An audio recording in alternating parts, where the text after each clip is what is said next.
Welcome to Engineer Shahi channel.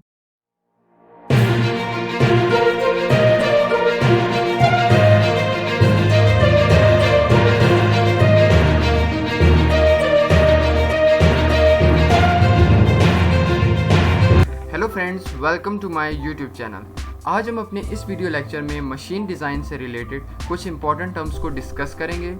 लेकिन अपने topic की तरफ बढ़ने से पहले मैं आपसे ये कहूँगा कि अगर आपने अभी तक मेरा चैनल सब्सक्राइब नहीं किया तो आपसे रिक्वेस्ट है कि मेरा चैनल सब्सक्राइब करें ताकि तमाम लेटेस्ट वीडियोस आप तक आसानी से पहुँच सकें। तो चलें बढ़ते हैं अपने टॉपिक की तरफ। सबसे पहले जो इम्पोर्टेंट टर्म मशीन डिज़ाइन से रिलेटेड है वो है व्हाट इज़ इलास्टिसिटी। इलास्टिसिटी क्या है? It is the property of a material to regain its original shape after deformation when the external force are removed। क्या होता है, इसकी डेफिनेशन क्या कहती है, समझते हैं इसको एक एग्जांपल से। सपोज करें हमारे पास एक स्प्रिंग है, ठीक है। ये जो आपको नज़र आ रहा है ये हमारे पास एक स्प्रिंग है जिस पर कोई लोड फिलहाल नहीं लगाया गया, ठीक है। ये अपनी ओरिजिनल पोजीशन पे है या ओरिजिनल शेप में है।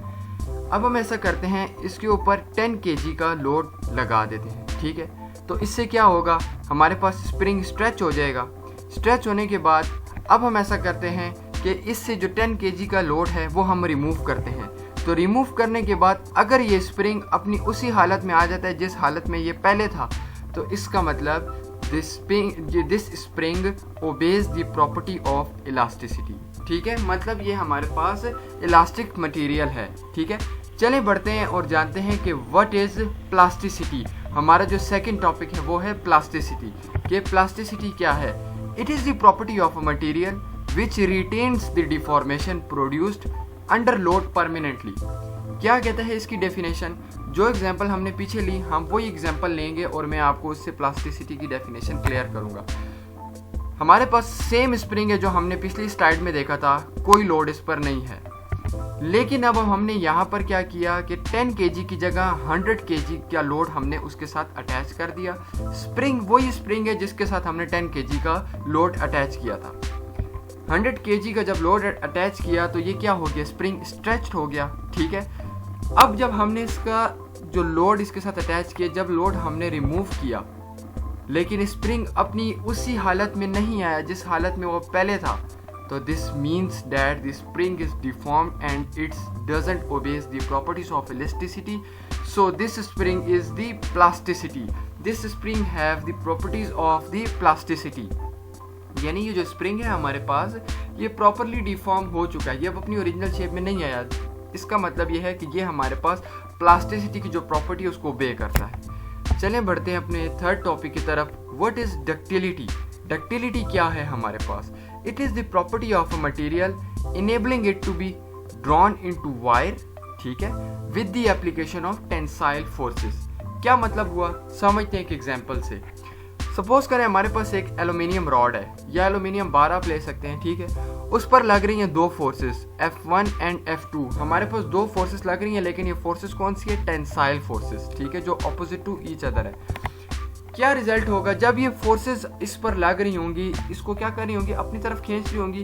तो रॉड की अगर डक्टाइल रॉड होगा हमारे पास, जैसे कि एल्यूमिनियम, अगर ये डक्टाइल है तो वो क्या होगा हमारे पास, उसकी जो थिकनेस है वो क्या होने लगेगी, कम होने लगेगी, जबकि उसकी लेंथ क्या होगी, इंक्रीज होगी। इसी तरीके से फाइनली वो हमारे पास वायर में क्या हो जाएगा, कन्वर्ट हो जाएगा। तो ये फोर्सेस थी F1 F2 and F1 F2 जो कंटिन्यूसली उस पर किस पे, एल्यूमिनियम रॉड पे या एल्यूमिनियम बार पर लग रही थी और उसे स्ट्रेच करती गई एंड फाइनली उसे वायर में कन्वर्ट कर दिया, जैसा कि ये बताता है ड्रॉन इनटू वायर, यानी वो वायर में। यहाँ पर हम कॉपर रॉड भी ले सकते हैं, ठीक है। बढ़ते हैं अपने फोर्थ टॉपिक की तरफ। What is brittleness? ब्रिटलनेस क्या है? A material is brittle if when subjected to stress it's break with little elastic deformation and without significant plastic deformation. Brittleness क्या कहता है मैं आपको बताता हूँ एक एग्जांपल के जरिए। सपोज करें कि पिछली स्लाइड में जब हमने एल्यूमिनियम रॉड लिया था, यहाँ पर हम ले लेते हैं ग्लास रॉड, ठीक है, क्योंकि हमें पता है ये ब्रिटल मटेरियल है और ब्रिटल की जो प्रॉपर्टी है उसको ओबे करता है। कैसे ब्रिटल मटेरियल है? ग्लास रॉड पर भी हमारे पास दो फोर्सेस लग रही हैं जो ऑपोजिट टू ईच अदर हैं, टेंसाइल फोर्सेस आप कह रहे हैं, ठीक है।